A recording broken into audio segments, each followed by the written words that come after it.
La Bible n'appelle jamais Marie mère de Dieu, reine du ciel ou quoi que ce soit de ce genre.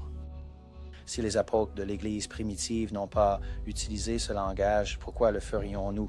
Au lieu de cela, elle est appelée la mère de Jésus dans les Actes, chapitre 1, et dans Jean, chapitre 2. La fausse religion veut que vous exaltiez Marie bien au-delà de son rôle biblique. La fausse religion veut que vous priez Marie. La fausse religion l'appelle une co-rédemptrice. Aucun de ces éléments n'est biblique. De nombreux protestants évangéliques disent souvent « Marie n'est pas la mère de Dieu ». Pour eux, ce titre serait une invention tardive de l'Église catholique, parfois datée du concile d'Éphèse en 431. Et certains vont encore plus loin en affirmant que parler ainsi de Marie conduirait à l'idolâtrie.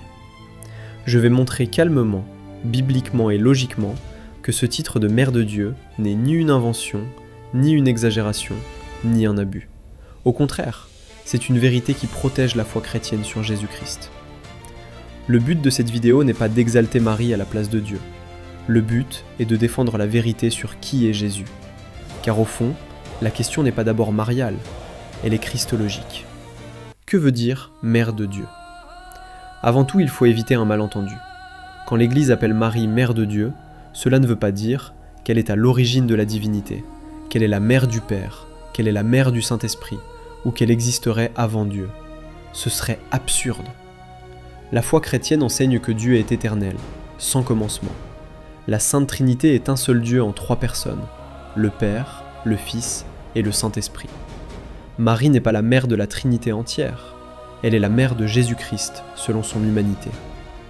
Mais voici le point essentiel. Celui qu'elle enfante n'est pas une personne humaine séparée de Dieu. Celui qu'elle enfante est la personne divine du Fils, le Verbe éternel fait chair. Autrement dit, Marie n'a pas engendré une nature divine. Elle a engendré la personne de Jésus dans son humanité, et cette personne est Dieu le Fils. C'est pour cela qu'on peut dire vraiment « Marie est la mère de Dieu ». Élisabeth appelle Marie « la mère de mon Seigneur ». Dans l'Évangile selon saint Luc, lorsque Marie rend visite à Élisabeth, celle-ci s'écrie « Et d'où m'est-il donné que la mère de mon Seigneur vienne à moi ?» Luc 1, 43. Cette phrase est capitale. Élisabeth ne dit pas seulement « la mère de Jésus », elle dit « la mère de mon Seigneur ». Or, dans le langage biblique, spécialement dans le contexte juif, Seigneur est un titre divin. Les Juifs évitaient de prononcer le nom sacré de Dieu et utilisaient le mot Seigneur. Le Nouveau Testament montre clairement que ce Seigneur est Dieu. Thomas dit à Jésus ressuscité « Mon Seigneur et mon Dieu ». Jean 20, 28. Et saint Paul écrit « Il y a un seul Seigneur, une seule foi, un seul baptême ». Éphésiens 4, 5. Donc si Marie est la mère du Seigneur, et si le Seigneur est Dieu, alors Marie est bien la mère de Dieu. Marie est la mère de l'Emmanuel.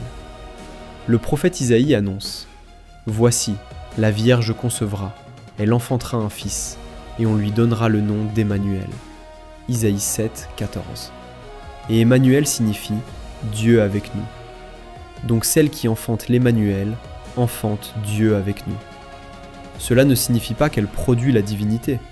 Cela signifie que l'enfant qu'elle met au monde est vraiment Dieu venu parmi nous. Les protestants objectent souvent « Marie ne peut pas être la mère de Dieu, puisque Dieu est éternel. » Réponse : bien sûr que Dieu est éternel, mais une mère ne donne pas naissance à une nature abstraite, elle donne naissance à une personne.